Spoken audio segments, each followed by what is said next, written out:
تو کیا انسان ایسے ہوتے ہیں کہ جو شہداء کی یادگاروں کو بھی نہیں بخشتے اور غم و غصے کا یوں اظہار کرتے ہیں؟ یہ بھی بحث چھوڑ دیجئے۔ تیسری بات یہ ہے کہ اس میں کوئی شک نہیں، فیئر ٹرائل ہونا چاہیے، انصاف ہونا چاہیے، ایک بے گناہ کو بھی سزا نہیں ملنی چاہیے اور ایک گناہ گار بھی نہیں بچنا چاہیے۔ لیکن یہ بات کہ یہ غیر آئینی ہیں عدالتیں، نہیں، آئین میں موجود ہیں۔ یہ بات کہ یہ کوئی آج ملٹری فوجی عدالتیں بنی ہیں یا آج کوئی فوجی عدالتوں میں ہو رہا ہے، نہیں، بالکل نہیں ہو رہا۔ ثانیہ اے پی ایس ہوا، نیشنل ایکشن پلان بنا، ساری جماعتیں اکٹھی ہوئیں، 2016 میں غالباً بات ہے، لیگی حکومت نے فوجی عدالتوں کو فعال کیا اور انہوں نے اس کو اپنی فتح قرار دیا، اس میں توسیع ہوتی رہی، 600 سے زائد سیولینز کا اس میں ٹرائل ہوا اور پی ٹی آئی حکومت میں 26 سیولینز کا اس میں فوجی عدالتوں میں ٹرائل ہوا اور سیٹھ وقار نے 200 کے قریب جب فوجی عدالتوں سے ملزمان جن کو ریلیف وہ انہوں نے اپیل کی تو انہوں نے ان کو ریلیف دیا، اور اس بنیاد پہ ریلیف نہیں دیا کہ فوجی عدالتیں غلط ہیں، اس بنیاد پہ ریلیف نہیں دیا کہ سیولین کا ٹرائل نہیں ہو سکتا، اس بنیاد پر ریلیف دیا کہ فیئر ٹرائل نہیں ملا انہیں۔ تو اس وقت پی ٹی آئی کی حکومت سپریم کورٹ میں گئی اور سپریم کورٹ میں اس ریلیف کے خلاف جو سیٹھ وقار نے دیا تھا فوجی عدالتوں کے خلاف، اس کے خلاف گئی پی ٹی آئی حکومت اور سپریم کورٹ نے اس پہ سٹے دیا اور وہ سٹے 2019 میں دیا اور ابھی تک چل رہا ہے۔ اور فائز عیسیٰ قاضی صاحب نے اس پہ اپنی وہ جو بنیادی وہ جو 19 صفحات ہیں اس میں یہ بھی لکھا کہ جو پٹیشنر ہے وہ اس قانون کے حق میں عدالت میں آ چکا ہے۔ تو اس میں وکیل بھی ملتا ہے، اس موجودہ جو سینیاریو میں اپیل کا حق بھی، آرمی چیف کے پاس بھی اپیل کا حق ہے اور ہائی کورٹ اور سپریم کورٹ بھی ہے، اور میں اس کے حق میں ہوں کہ فوجی عدالتیں ہوں یا خصوصی عدالتیں ان میں ان کا ٹرائل چلنا چاہیے۔ اور یہ آپ ہمارا موجودہ نظام انصاف دیکھ لیں، ریپ کے ملزم چھوٹ جاتے ہیں، ڈکیت چھوٹ جاتے ہیں، چور چھوٹ جاتے ہیں، اور جو چھوٹ کے 4 مرتبہ چھوٹ کے پھر وہ وارداتیں کرتے ہوئے پکڑے جاتے ہیں۔ تو پہلی بات تو یہ، دوسری بات یہ بھی ہے کہ اس پہ جب ایک صرف بات اس پہ ایک یہ بھی بات ہے کہ جب سول سوسائٹی اور کچھ وکلاء سپریم کورٹ میں گئے ان عدالتوں کے خلاف تو فل کورٹ بنا تھا اور انہوں نے اس کو جائز قرار دیا تھا۔ خیر یہ ہو گیا۔ اب آ جائیے اس بات پہ کہ میاں محمد نواز شریف صاحب دبئی میں ہیں، زرداری صاحب دبئی میں ہیں، جلدی کیجئے گا بھٹی صاحب، دبئی میں، ہاں جی جلدی۔ تو بات یہ ہے بھائی جان کہ میں آج نااہلی کا 5 سال کی قومی اسمبلی نے بھی منظور کر لی اور کہ 5 سال نااہلی کی مدت ہوگی، اور وہ اب ان کی جہانگیر ترین اور نواز شریف صاحب کی الیکشن لڑنے میں کوئی رکاوٹ نہیں رہی۔ سزائیں ہیں وہ آئیں گے جس طرح باقیوں کو ملا ہے، مجھے لگتا ہے وہ بھی فارمیلٹیز ہیں، سزائیں بھی ان کو ریلیف بھی مل جائے گا۔ بات یہ ہے کہ ہمیں کیا ملا، اس قوم کو کیا ملا، اس ملک کو کیا ملا؟ پیناما لیکس، جے آئی ٹیز، قطری خط، جناب اسپیکر، سپریم کورٹ جعل سازی، ٹرسٹ ڈیڈ، کیلبری فاؤنٹ، ایک جو پورا عوامی عدالتیں، مجھے کیوں نکالا، اس کے بعد 2 مرتبہ ریلیف، اس کے بعد اتنی عدالتی کارروائیاں، اس کے بعد لندن بیماری کے لیے ان کا جانا، یورپ، سعودی عرب، دبئی کی یاترا، اور اس کے بعد آج وہ دستکیں دے رہے ہیں پھر سے۔ تو یہ کیوں ہے؟ کیوں اس ملک کو بنانا ریپبلک بنا دیا گیا ہے؟ کیوں اس ملک کے نظام کو بنانا ریپبلک بنا دیا گیا ہے؟ آگے مزید بات کرتا ہوں اس پر، یہ جو آپ کے اعتراضات ہیں، یہ سوالات ہر پاکستانی کے ذہن میں موجود ہیں۔ تو اب یہ صحیح کیوں ہے؟ اگر وہ صحیح تھا تو اب کیوں ہو رہا ہے؟ تو اب جو ہو رہا ہے یہ کیوں؟ مرتضیٰ سولنگی صاحب، سر آپ کا کیا ماننا ہے؟ جو کیسز بنے اس میں کوئی سبسٹنس موجود ہی نہیں تھا، کچھ بھی نہیں تھا، سب ذاتی بنیادوں پر تھے، یعنی کوئی کرپشن نہیں تھی، وہ وزیر اعظم کو کہتے کہ اقامہ کے معاملے پر نااہل کیا گیا تھا، وہ کیا اقامہ رکھنا، کسی دوسرے ملک میں وزیر اعظم ہوتے ہوئے نوکری کا پروانہ اپنے پاس رکھنا، چاہے وہ بیٹے کی ہی کمپنی ہو، یہ پاکستان کے قانون میں اس کی بالکل گنجائش موجود ہے یا نہیں؟ نواز شریف صاحب پر یہ قانون اپلائی ہوتا ہے یا نہیں؟ پھر حدیبیہ اور دیگر جو کیسز ہیں جس میں ان کو سزائیں ہوئی ہیں وہ سزائیں اپنی جگہ، پھر نواز شریف صاحب ملک سے باہر چلے گئے، اسی نظام کو چھوڑ کر جس نظام پہ تحت پورا پاکستان چلتا ہے، میں آپ ہم لوگ کوئی بھی اس نظام کی جکڑ میں آ جائیں تو ہمارے لیے یہ ریلیف نہیں ہے، لیکن ان کو یہ ریلیف بھی ملا. وہ عدالتیں بلاتی رہیں، وہ وعدہ کرنے کے باوجود کہ جیسے ہی علاج پورا ہوگا واپس آ جاؤں گا، وہ واپس نہیں آئے. وہ سعودی عرب بھی آئے، وہ ادھر ملاقاتیں بھی کرتے رہے، آتے جاتے بھی رہے، بیماری کا کوئی مسئلہ نہیں تھا. اسپتال میں انہوں نے ایک رات نہیں گزاری، لیکن وہ باہر رہے. اور اب جب ان کی حکومت موجود ہے پھر وہ واپس آنے کی بات کریں. بالکل آنا چاہیے، ان کا ملک ہے، لیکن ہمارا جو نظام ہے، ہمارا جو قانون ہے، جو ہمارا سسٹم ہے، وہ تو بری طرح سے ایکسپوز ہوا ایک بار پھر.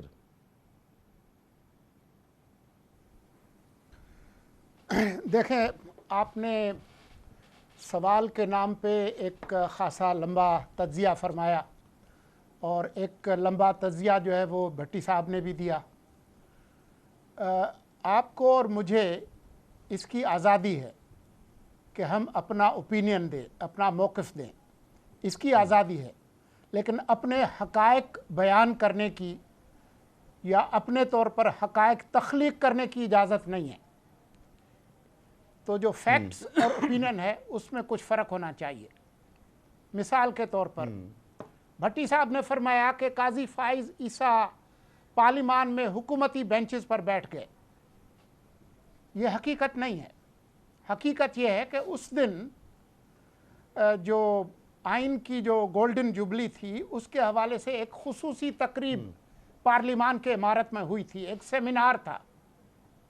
اور پارلیمان کی عمارت پہلی دفعہ استعمال نہیں ہوئی ہے کسی غیر پارلیمانی کام کے لیے. وہاں پر بہت ساری کانفرنسز بھی ہوئی ہیں، اسلامی سربراہ اسلامی وزراء خارجہ کی کانفرنس بھی ہوئی ہے، اور بہت ساری چیزیں ہوئی ہیں. اور وہاں ان کو دعوت دی گئی تھی ایک جج کے طور پر، اور بھی بہت سارے جج حضرات کو دعوت دی گئی تھی.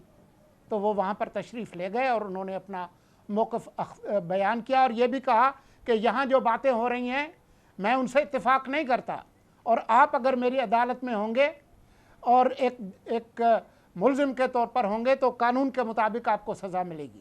یہ باتیں فیکٹس ہیں، یہ بھٹی صاحب کو معلوم ہے. تو اس طرح سے چیزوں کو توڑ مروڑ کر پیش نہیں کرنا چاہیے، یہ زیادتی ہے. ہاں، آپ کہیں کہ جی آپ کو نواز شریف پسند نہیں ہے، آپ کو زرداری پسند نہیں ہے، آپ کو پسند نہیں ہے، ان کی سیاست کو آپ اچھا نہیں سمجھتے، اس کی آپ کو بالکل اجازت ہے. اب آپ نے اس پر بھی تبصرہ فرمایا جو فوجی عدالتیں ہیں.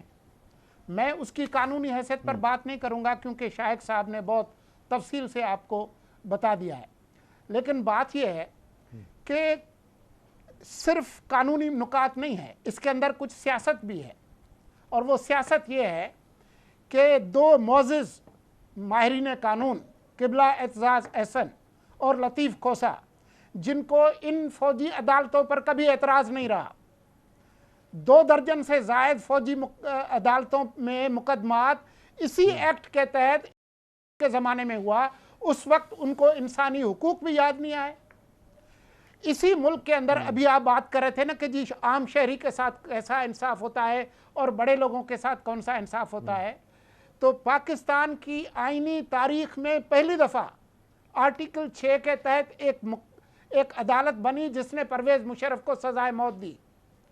اس سزا کو ختم کرنے والے جو جج صاحب ہیں اس وقت سپریم کورٹ میں ان فوجی عدالتوں کے بارے میں اس بینچ کے اندر شامل ہیں. یہ آپ کے علم میں ہے.